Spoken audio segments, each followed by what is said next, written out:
Yeah, I'm good. Can you hear me? Good. Yeah. Hear you well. Hear you all good. How are you dealing with the weather at the I'm moment? not dealing. I'm not dealing quite well. Um, No, I don't know. I don't think many people are, to be honest. I'm so uncomfortable. It's absolutely ridiculous at this point. Yeah, I'm so uncomfortable. What can you do? It's literally. I just need it to rain. Yeah, I know.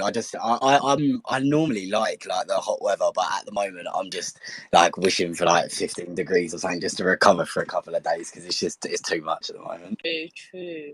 Oh, but how are you? But good, yeah. Yeah. Other than that, pretty good. Other than trying to find ways to deal with the weather, I saw something the other day where like people were like freezing like bottles of water and putting it in front of fans to make it like basically apparently it's supposed to make it into like air conditioning or something. Yeah, So I've attempted to try that tonight. So I've frozen a bottle and we'll see if that actually does anything or if it's a myth. But yeah, hopefully that helps a little bit. hopefully. And I heard that's actually quite good. I haven't tried it yet. I've just literally been sat in a hot room with a fan and working. That's pretty much the same as me today. I'm not even bothered with the fan because every time I use it, it just circulates hot air, and it just doesn't help. So I've just had all the windows open. I'm just hoping for the best, but it's not going very well. Absolutely, yeah. What can you do? Because I think a couple of people are starting to filter in now. So I'll give it a second probably, and then we'll get straight into it and sort of go through all of the questions and everything. But yeah, so all sounds good. But we'll just start off really quickly as people are coming in with sort of like one of the first questions, easy questions, and that's just sort of explaining what search intent is. And sort of just in general what it is for people that may not know or want a bit of a better understanding of it. No, of course. Well, my definition, the way I sort of really remember what search intent is and what it's all about, is essentially the purpose of a query, search query. So essentially, search intent speaks about wanting to know exactly why the person is using this search query to find out what information. So whether the person is trying to find an information that will take them to a website, or maybe takes them to a location, or maybe they want to find information that is more they just want a lot of information, like more so like a blog type information. So just understanding the user's purpose as to why they go into search this term and what they try to get out of it. That's how I understand search queries or search intent. Yeah, definitely. Yeah, just sort of, it's sort of like the reason why users are sort of searching for something in the first place, and trying to obviously giving them exactly what they're looking for effectively when optimizing for it. So yeah, 100% agree with that. And sort of leads nicely into the next question, really, which is sort of how do you identify search intent? Oh, that's actually quite tough. So how I identify, I don't know. I think now that I've sort of been in SJ for a while, it all comes to me naturally. Like when I look at an intent, or search query, I kind of assume or figure out what intent people are searching for. And sometimes the intents are very obvious, especially when you're looking at long tail queries. So if, for example, someone searches what is the capital of England, we know that intent behind it is very informational. So they're not trying to go anywhere, they're not trying to visit any store or find any website. They just want a direct answer as soon as possible. So that is more so an informational intent. So capital of England is London. So you usually tend to see Google will pop up with the answer. Now, you can find navigational ones. Again, they are modifiers. So the what's, the hows, the where's, you can always assume those would be most likely informational because it's trying to get information quickly. Things such as buy, discounts, offers, any queries that has those keyword modifiers, you can always assume the intent will be more so, I guess, a transactional. So they're trying to actually purchase something. So again, it could be navigational. So they want to be taken to a place where they have an offer on a product or something like that. So that's how I tend to sort of identify. I try to look for what are the keyword modifiers that would sort of help me. So short tail keywords are much harder. Long tail keywords tend to give you a lot more insight into what that intent is. But sometimes things can be vague. So for example, if someone is searching, I guess chicken, for example, chicken is a key term. Now, depending on who that person is, and again, you have to look at it in several ways. If a student is searching chicken, you can say they're looking for a chicken shop, or you can maybe chicken places that sells chicken that they can eat. If a chef is sort of doing it, they might be searching for chicken recipes. Again, it's sometimes can be that vague, but it's really understanding what are the possible reasons as to why someone is searching. I guess you kind of have to narrow it down in that aspect, if that makes sense. No, definitely, yeah, completely. I think another like sort of good way to identify it is literally just sort of type in the query that you're interested in into Google, sort of seeing what it's displaying, and that'll give you sort of straight away an idea of the intent at least Google sees as the search Yeah. intent for that query, and then obviously writing content similar to what's displaying, obviously improving on it, is a way to sort of like identify how Google's understanding the search intent. But yeah, like I say, completely agree with what you've said there. And then moving to the next question. So that is important to write content that satisfies search intent. I guess for me, is one thing is important. It's always important because of the user experience. So the whole point of people searching is they're trying to find something out. So you need to understand what they're trying to find out, and then answer that question. So essentially, I think people get too bogged down about thinking how Google will look at intent and how Google looks at content. Yeah. But the focus has to always be the user. So as a business, as someone who has a website selling a service, you have to think about your target audience. You have to think about the people who you're trying to reach. So then you want to be able, as a brand or business, whatever, to ensure you are answering their question. And because you're answering their question, it almost makes you seem as though a reliable source. Because if you're always answering my questions based on the blogs you have, based on the content you have, then I know if I actually want some sort of information to be answered immediately, I know who to go to. So it's always important for people to satisfy search intent.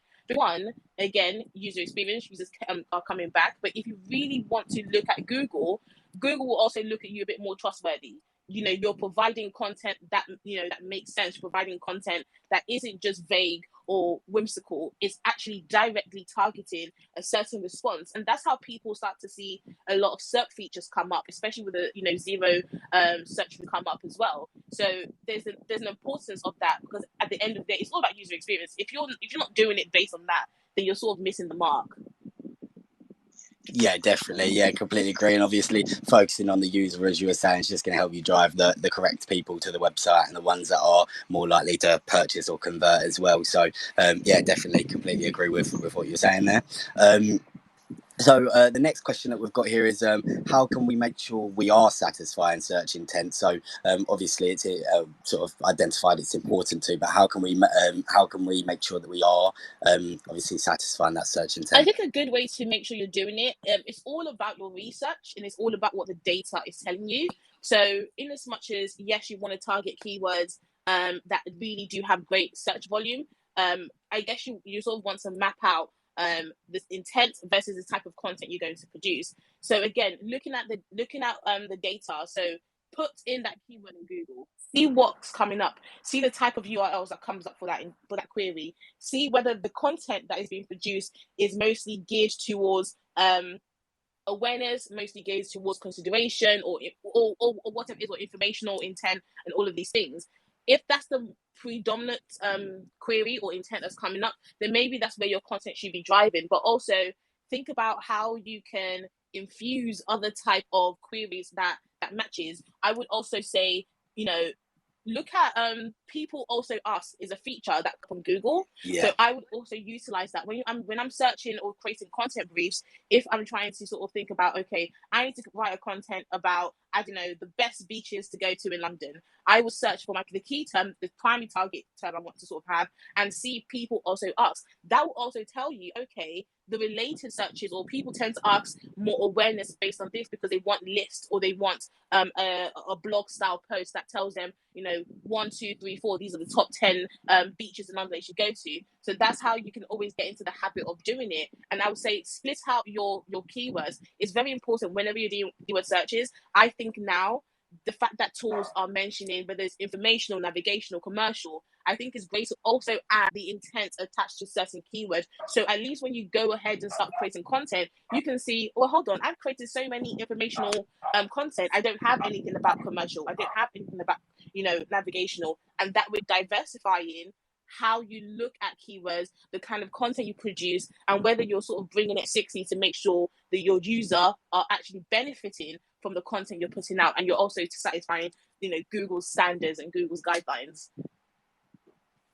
Yeah, no, brilliant. Yeah, completely agree. I think as well, just sort of taking a step back and thinking about what you would type Yeah. in if you were trying to find that content that you're obviously optimizing for. So just literally taking a step back, thinking what would you type in if you were literally looking for what you're typing. That'll give you sort of an idea of search intent behind it as well, I think. But definitely agree with sort of the people also asking, obviously using Google. Yeah, for sure. So yeah, the next question we've got is how much should user intent or search intent be implemented into your content strategy? I think it should always be implemented into your content. I think it should always be in there. I think it should be knowing how now search is evolving and how search sort of is going about. I do think it's kind of dangerous to not consider intent into it, because to not consider intent to me is you're not considering user experience.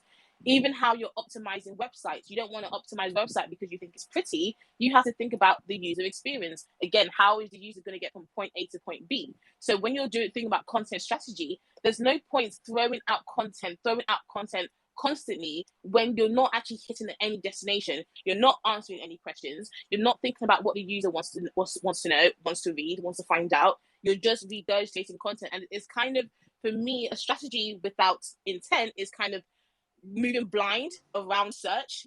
There's no specific target.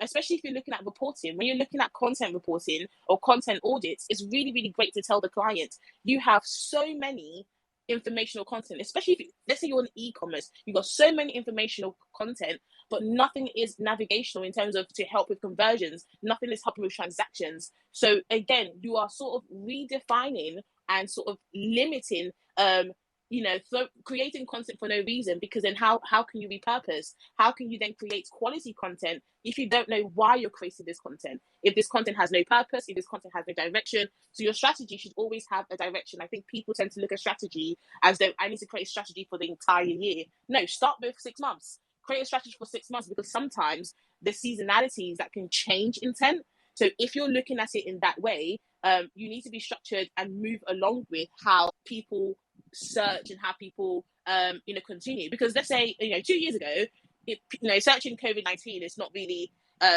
it was mostly informational, but now if you do COVID-19, you can do navigational, because some people might want to find test centers, for example. So things move about so quickly, you need to be able to move with it with your strategy and keep intent so I guess focused within what you're trying to create.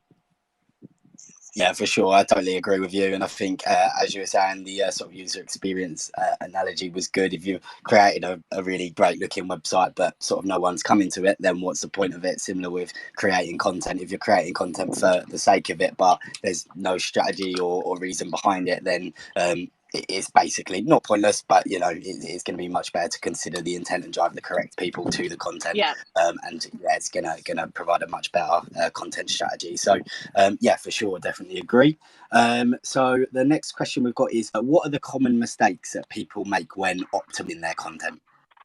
I think the common mistakes a lot of people make is, in my opinion, is only utilizing one target keywords, for example. So whenever they don't create clusters of things a lot of the time. So a lot of people just say, okay, I know this is informational and this is the target keywords. I'm going to use this keyword and create content. But sometimes they make clusters of keywords, similar types of keywords with the same type of intent that you can look at, and from that you can have several different topics that comes away from that. So I think people don't actually go too deep when it comes to intent, or go too deep when it comes to creating content based on intent. So I've worked on clients where I have to sort of help them create some sort of strategy within their content offerings. And then they would want to just only say, okay, we just want to focus on this one type of content. But when we started clustering, we started generating at least 4 or 5 content ideas based on, it's still one intent, but also we're able to see that this one topic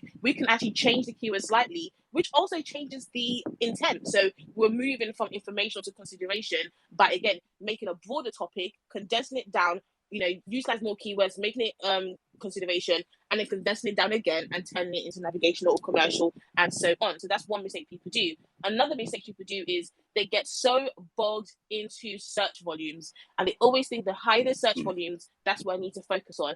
And I get it. Search volumes, the bigger the better, great. But I do think we're missing out on other key terms that may be of search volume. So you don't have to always target the keyword that has 20,000 search volumes. Sometimes target those that have 100, because again, the more niche you get, the better. You're actually answering a specific question. You're actually now understanding this is what the readers actually want to know, because it's great to write, places to visit in London. That's very broad. But if we take it specific and maybe add in places to visit in North London, now we're getting a bit niche. Now we're getting a bit smaller. And that search volume might be much smaller than the broader ones. I think those are the two mistakes. And one of the mistakes they do when it comes to intent and content is you don't involve SEO. A lot of times content sits within content marketing, and they don't involve the SEO aspect because there's no SEO best practices put in it. So when we're thinking about meta description, trying to add the keywords into meta title, it goes all over the place because you're not actually combining efforts, you're not working with the SEO team, or you're not actually working with the structure of the site. Your content can be absolutely amazing. If the site sucks, nobody's seen it. Absolutely nobody's seen it. For sure. And I think going back to your first point of obviously not just targeting one specific keyword, but sort of clusters of keywords and different types in your content. I think People Also Ask is a good tool for that, and trying to understand similar topics that you can include within that content, so you're targeting all areas, and obviously directing the right people to your content through that tool. So yeah, completely agree again with what you've said there, spot on. So the next question that we've got is how do you create a meaningful connection with your audience? I always go to storytelling. I think storytelling has a really great power to grab the audience and connect with them. I'll say telling and personalization. And the reason I say personalization and storytelling is you need to find out the type of audience you have this for. So, for example, you might have a broad audience, whether it includes, couples, families, elderly, dog lovers, and all of these things. You don't have to always write content for everybody. You can sometimes write content for one audience. So make it niche a specific audience. So, for example, if we see it for let's say e-commerce brands to sell makeup.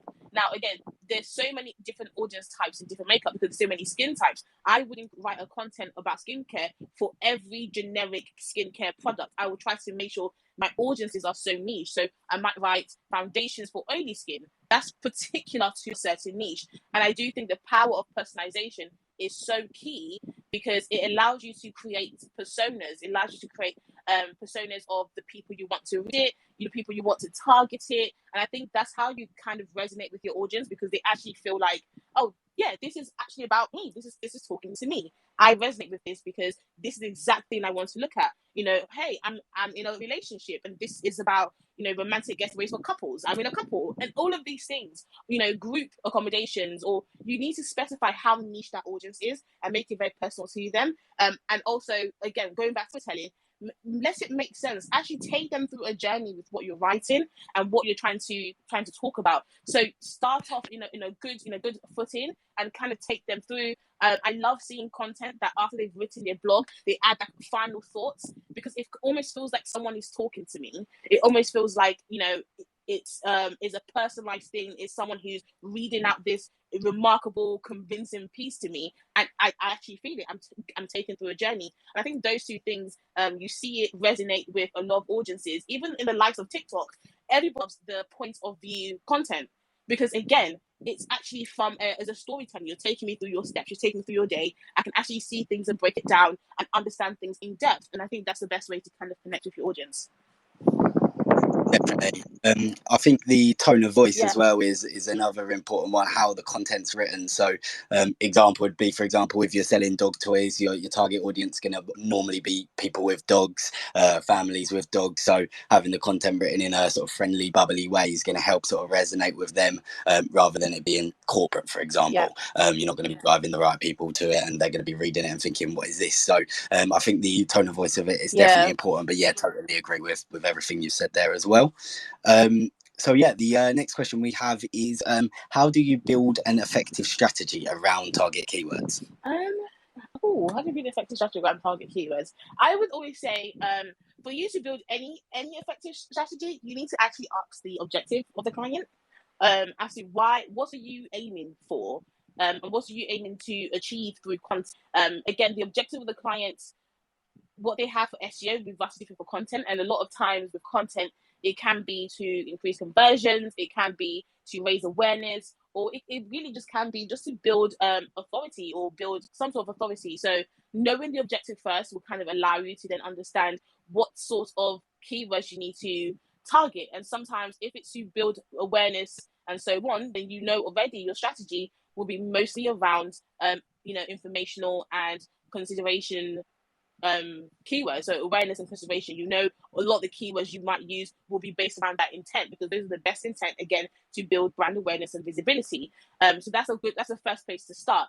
Second place to start to sort of building out your strategy is always actually go in and look for what the brand are ranking for already, because sometimes that will give you insights as to what the audience thinks of the brand in terms of how Google actually places them and with what keywords. And I think from that, you can start to see, okay, these are the keywords you rank for already. Are these good keywords that we can actually maybe just repurpose or recreate a keyword, or maybe that particular landing page is not doing so well? Because sometimes for content is not always about creating new ideas. It can be just optimizing what you already have, because what you already have, you might just miss the mark slightly. And again, in your strategy, you need to know, are you trying to build a whole new set of content, or are you trying to see, okay, maybe we might need 2 extra content here, 2 extra content there, but we want to optimize these particular pages? So I do think by doing that, you can now start limiting yourself in terms of, okay, what keywords we need to use. If our client is already ranking in the top 10 position,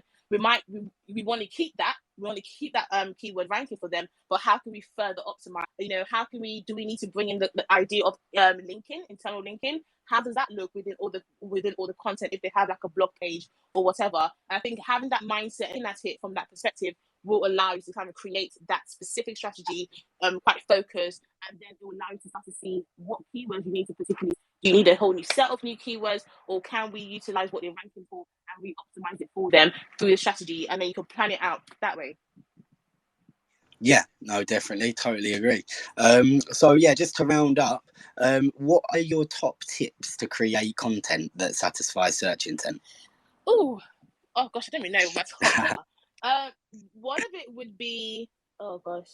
Okay, one of my top tips to satisfy content intent would be to have I think if you're building out keyword research, I think maybe change the way you're doing keyword research. Add in the intent for every keyword research you have. Just add in the intent, because you need to know, I think, create like a pivot table at the end of it to see how many keywords are linked into awareness, how many keywords are linked in consideration, and so on. That would be my top tip number 1 for you to satisfy it. You need to actually know what you're working with. So find those keywords, add the intent in. Top tip number 2 to satisfy intent is create clusters. So group your keywords together, group them, and give them a topic. Just give them a topic. So, for example, depending on all the keywords you have, if a lot of keywords are asking about, things to do in London, then the topic is about things to do in London, and it can be about anything. So once you do that, then you know exactly all the topics you have. Then you can compare it with, okay, this particular topic, is it mostly attached to consideration? So again, you have a topic idea right there that you can look at. You have the pool of keywords you can go into. And number 3, to satisfy intent, is not directly linked to intent. I would say keep the strategy. Stop doing 1-year strategies. Just stop doing it. I think do like 6 months. Do 6 months, because intent can change. And always be in the mindset that intent can change. Something can happen. So I say start with 6 months. You want to kind of see what you can accomplish in 6 months. What intent do you want to focus on in 6 months? And then move on to the next. I don't think you need to try to target all intent in a year, and be specific. And I'll caveat that. I'm going for a 4th one. Think of seasonalities. Seasonalities can change intent. Think about Christmas. Think about all the other things that happen within the year and the seasons, and how that can impact intent, and how that again impacts search volumes. And then that way you can start to sort of kind of paint a bigger picture. It sort of, in a weird way, it's kind of starts to unravel itself, and you start to see, that's really cool. So this intent changes here, whether it does. And we can think about transactional stuff. We can think about informational stuff. and that way you can start building some sort of strategy that also tells a story throughout your clients, how long your client's supposed to be with you. Those would be my top tips. Definitely, yeah. I think if you'd stick into sort of the 6 month period or under, and the search intent stays the same, you can continue with it. But if it has changed, then obviously there's the opportunity to change the strategy and look at your target. And whereas if you're starting with a huge year strategy and it's changed 6 months into it and you're carrying on, then you're just wasting time. So totally agree with what you've said there, and that rounds us off nicely. So I really appreciate your time, Reggie. Thank you for coming on. Thank you everyone for listening through as well. And feel free to obviously contact us if you have any further questions about search intent. But that rounds us off nicely. So I'll speak to you soon. Thank you. Bye, guys. Cheers then. See you later. Bye bye.